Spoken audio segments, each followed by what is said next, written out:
एक ब्राह्मण की कथा सुनाते हैं। महाप्रभु चैतन्य एक दफा दक्षिण की यात्रा को गए तो आंध्र प्रदेश में एक गांव के बाहर देखा एक ब्राह्मण बैठा हुआ है और गीता का पाठ कर रहा है। गीता का पाठ कर रहा है, लेकिन वो जितने श्लोक बोल रहा है संस्कृत उसको तो ठीक से आती नहीं, सब गलत बोल रहा है।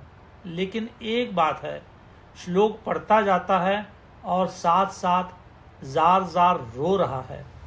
आंखों से आंसुओं की नदी बह रही है। महाप्रभु भगवान ने उसे देखा और देखते सार ही जाकर उसको उठाकर अपनी छाती से लगा लिया। अरे अरे, तू महापुरुष तू तो धन्य है। इतना प्रेम तो मैंने कभी देखा नहीं। वो तो साक्षात भगवान थे। जैसे उन्होंने उसको बगलगीर किया, उसके अंदर में प्रकाश होने लगा। वो गदगद हो गया। लोग हैरान हो गए कि ये हुआ क्या। वो पंडित उनके चरणों में गिर गए और बोले, महाराज, आप तो साक्षात भगवान हरि दिखते हैं। ये बात क्या है?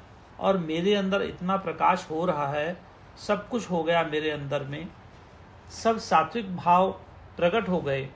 तो आप कौन हैं?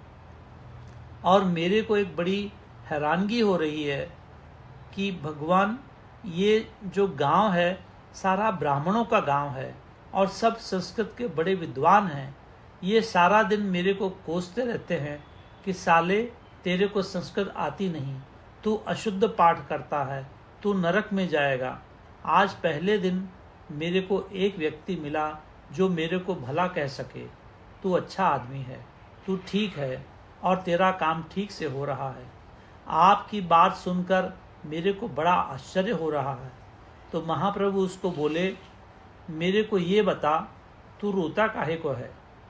बोला, महाराज, मेरे को ये संस्कृत वगैरह कुछ आती नहीं है, ये समझ नहीं आती कि क्या लिखा है। मैं तो जैसा अंट संट पढ़ देता हूँ।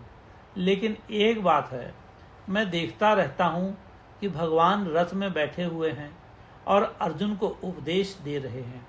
भगवान के दर्शन करके ही मेरे आंसू नहीं रुकते। महाप्रभु बोले, भाई सच्ची बात तो ये है, असली ज्ञानी, असली पंडित, असली ब्राह्मण तो तू है। ये सब भूले हुए लोग हैं, ये अपनी विद्वता में भूले हुए हैं। ये जहाँ पर हैं वहीं रहेंगे, आगे बढ़ेंगे नहीं। असल सार तूने ले लिया है। चाहे तूने शब्द गलत पढ़े, चाहे तूने ठीक पढ़े, उसकी कोई बात नहीं है। जो तू प्रेम के सागर में डूबा हुआ है, उसमें तू गदगद हो रहा है, तेरा काम हो जाएगा। तेरा बेड़ा पार है। तेरे को इस जन्म में मुड़कर आना ही नहीं पड़ेगा। तू मुक्त है।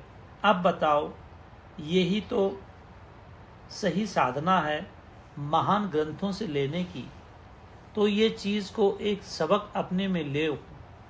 अगर आप लोग कुछ पूजा पाठ करते हो, अगर आप में से कोई भी ऐसे पाठ करते हो, तो अपने अंदर झांक कर देखो कि इतने बरस आपको साधना करते हो गए, क्या आज तक इसमें सफलता मिली है? क्या नहीं मिली तो कोई शर्म की बात नहीं है, उसको छोड़ो। अपने को आगे बढ़ना है, चाहे किसी भी तरीके से बढ़ना है, जिस तरीके से हम बढ़ सकें। अगर एक साधना अपने को आगे नहीं ले जा रही तो काहे को उसी पे पड़े रहना।